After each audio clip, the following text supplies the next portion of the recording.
1, 2, Freddy's coming for you. Guess what we are going to talk about next? I know that was lame. Okay, so I know, that's right. It's fine. okay, so we're talking about some of our favorite film directors that Seth and I share in common, and we have two more directors to cover in this series of videos. And so we just got done talking about Alfred Hitchcock, and now we are going to talk about Wes Craven. I think this is going to be a nice transition because I haven't mentioned the fact that Alfred Hitchcock, definitely influenced Wes Craven, so it's a nice little transition. So, yeah, Wes Craven for me, he was definitely, I would say he's almost on the same level, almost as John Carpenter. Mm-hmm. I don't say he's almost as revolutionary. Of course, when he came out with it's kind of Nightmare on Elm Street, I think Halloween was better, but I think Nightmare on Elm Street was almost kind of the same page. I think, well, actually, I believe before Nightmare on Elm Street, he direct The Hills Have Eyes, and that's kind of how he got his claim to fame. Not the one that people are familiar with from a few years ago, but the very first version. I think the one I'm talking about was made in '84. Yeah, and he also did The Last House on the Left, which also got remade. Yes, that's right. But yeah, so so definitely his first film. Now, how many films in the Nightmare on Elm Street did he direct? Oh God, No, that he directed, or that I think it was only the first one. And I think he produced maybe the second one. He directed the first film. Oh no! Wait, I'm sorry. Sorry, guys. I believe he directed the first one, and then he directed New Nightmare. Yes. He came back for New but Nightmare. he did. I think you're right. I think he produced 2 and 3. Mm-hmm. At least he was executive producer on 3 Six Club, so he could say, yes, I want you to do that. No, I don't want you to do that, kind of thing.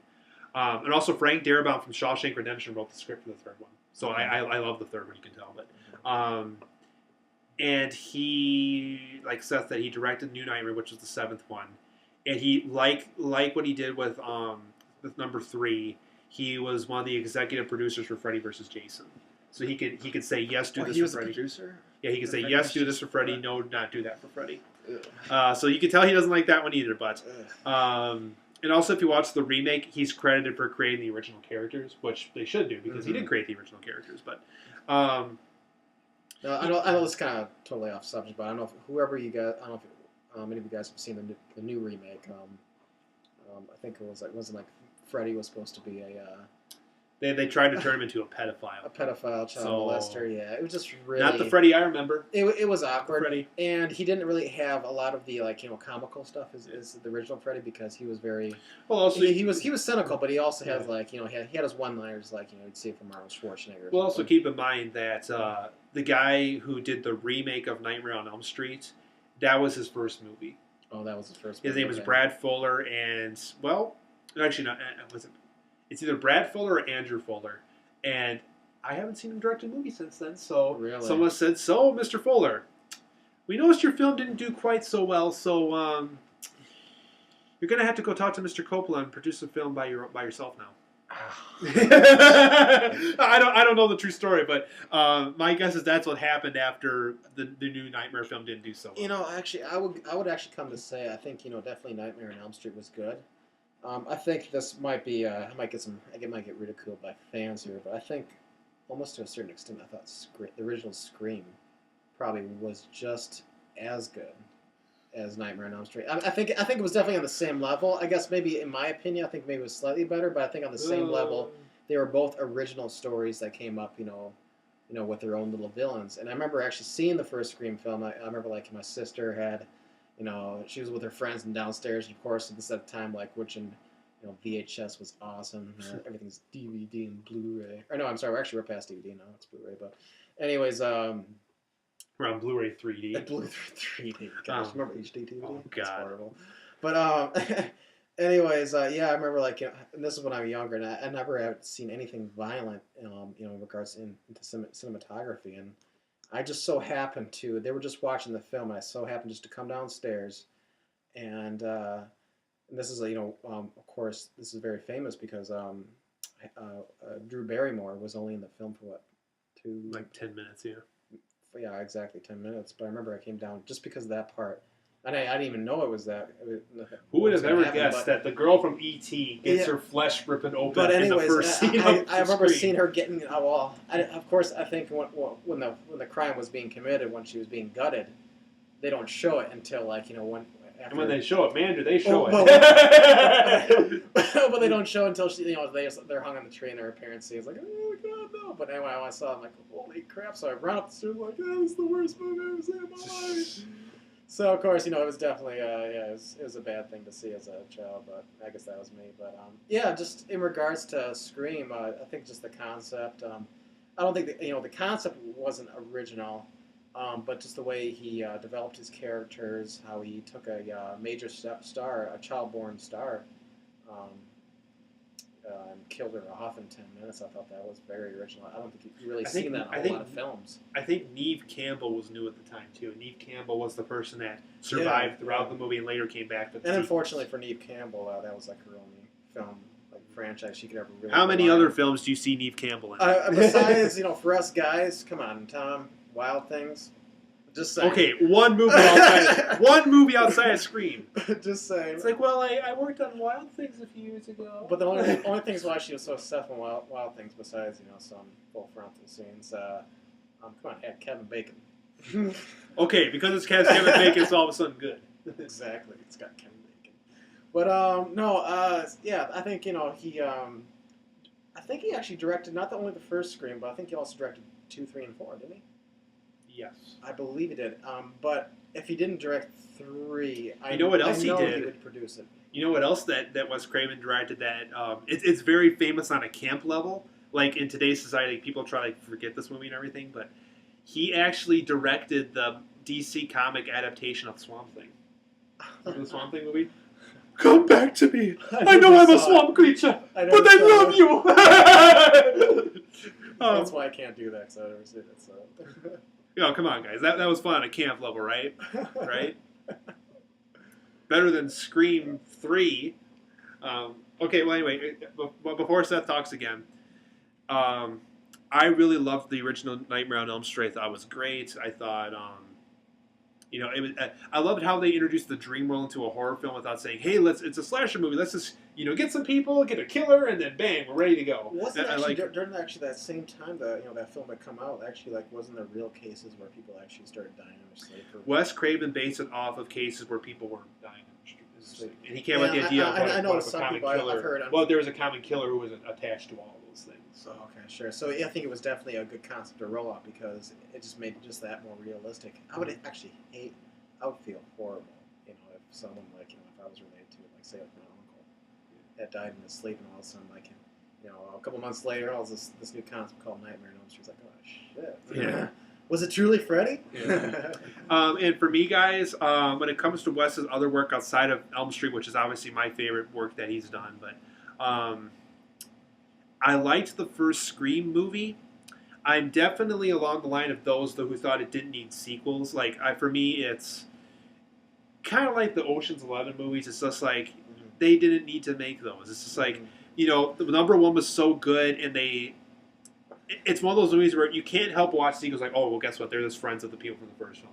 They're friends of people from the second film. They're friends of people from the third film. I don't know if any of you guys have seen the last one. I think it came out a few years ago, which was Scream 4. I think it was last year. Yeah. And that, I would say more so than that, kind of paid homage, homage to the first film. But it was kind of funny because I remember when reading reviews about the film, people were saying it poked fun at itself. It was almost being very satirical about the whole ordeal. But I think overall, Scream 4, it was. I thought it was good. I think it was definitely the second best in the franchise. Definitely better than 3. 3 was just absolutely horrible. It was trash. I couldn't even get through 3 all the way. I thought it was that bad. I mean, it was basically. Well, that is just it was funny because that film, even though the plot was actually based in Hollywood. Yeah. Which is kind of funny because even the second Hollywood trash. Even by the second film, it was like, she's famous from this. There's a play about it. There's another guy doing it. There's interviews about her. She's working on a book about it, and it's just like. Yeah. That's all fine and dandy, but that's not the first Scream movie. And even if you're trying to reinvent it, it's not as fun because we know deep down that Ghostface is going to be friends of the killers from the first film, no matter how many sequels you make. And I think that's why I like Scream 4 better than Scream 3, is or even Scream 2. and Scream 2, yeah, for that matter too. Yeah, I just thought Scream 4. I think it had more suspense. It had an ending where you thought like because usually I don't want to ruin it for anybody who's seen the or hasn't seen the film. Like in second 2 and 3, where you think like after they kill like the Ghostface guy, the movie ends. It's like okay, well that's great, the guy's dead. But anyways, in Scream 4, like after all that you think happens, the film continues on.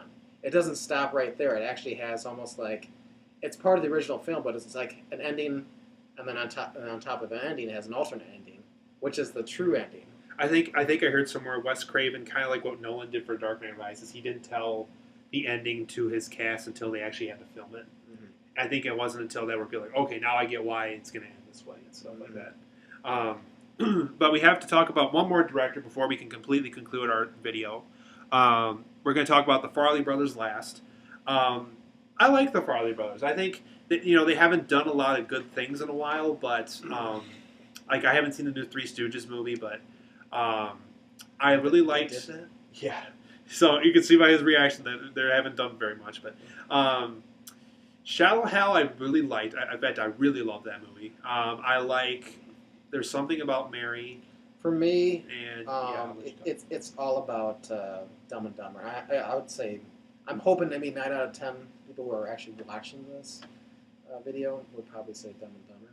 I'm hoping because that's like the ultimate definitive movie that made the Farrelly brothers. Come on, Jim Carrey, Jeff Bridges. I mean, that's just a good combination, man, right there. And I guess with Farrelly brothers, I like how they're able to blend kind of that raunchy humor with a good story. Mm-hmm. I like how other people where we want good story first, raunchy comedy second. And when we have raunchy comedy, let's make it really raunchy. We're actually going to show the sperm, show the penis, show all the dirty stuff. Well, I think I guess I'm not really big on when Farrelly brothers do that. I think the one good film that kind of portrays that. I think the last. There's one. Something about Mary did that perfectly though. Oh, did they? Remember they showed like the testicle and they show the boob. Oh, okay, all right. Well, they show all that. Okay, I guess that was kind of funny. But I remember I don't know if you guys ever seen the Hall Pass. Did you see Hall Pass? Yeah, they showed penises in that movie. That was just I guess for me it was unnecessary. That was raunchy. It was raunchy, but okay, raunchy's okay, but do it right. You have to do raunchy right, and they have to make it funny. You can't just say like okay, just have somebody like. What was it, Owen Wilson's character? Yeah, he's like, I want to be next to this guy. But anyways, he must have passed. I'm going to give you the spoiler just because it was just that horrible, and I'm sure most of you guys aren't going to see the film. So like he wakes up in a hot tub, and like he these two naked guys get him, and one guy has a huge penis, and the other one doesn't, and it's like so you got to see. You have a he's white next guy to the guy with the big guy. You got a white guy and a black guy, and then he's like, I want to be next to this guy because his penis was smaller. And it's not that funny. It was just weird. So it was just you could tell they tried to do something with penises and they just didn't know how to do it. It just didn't go right. But I will give them credit though. There's something about Mary was very funny with that. I mean, that was remember good. the scene? Those of you who saw the scene with Matt Dillon looking at Cameron Diaz with binoculars, where he looks at the window that has her roommate instead of Cameron Diaz. Her roommate is completely topless. I think she's tan. Her boobs are wrinkly, and it's like yes, I remember. And then when he looks back, Cameron Diaz is fully dressed again. It was funny because it's been a long time since I've seen that movie, but I remember watching that. And I'm like, God, I hope those were paper mache. Yeah. I remember during the end credits, you see her playing with them. Now that's good Farrelly Brothers comedy, right? That was just gross, but it was funny as hell. Or kind of like I think one of the other funny parts. It was towards the end of the film too. We haven't talked about Shallow Hal yet. Yeah. But one thing I like to say, especially since we're in Wisconsin, I'm wearing a Green Bay Packers shirt. Of course, Brett Favre was in the film. Yeah. At the end, and of course, Brett Favre. And he's like, Brett Favre, what are you doing here? And he's like, I'm in town to play the Dolphins, you dumbass. And of course, at the end of the film, was like, oh, you think Ben Stiller has had his heart broken, and all of a sudden he's like, well, what about Brett Favre? I was like. What did I tell you, Steve? I'm a Steelers fan. And I was like, I'm a Niners fan. Oh, Niners. So but anyway, guys, we got to wrap it up. Shallow Hal. We got to wrap it up. Okay. Shallow Hal's another good one to see from the Farrelly brothers, you guys. But we're close to the 15-minute mark here, so we hope you enjoyed this video, and we hope to see you next time.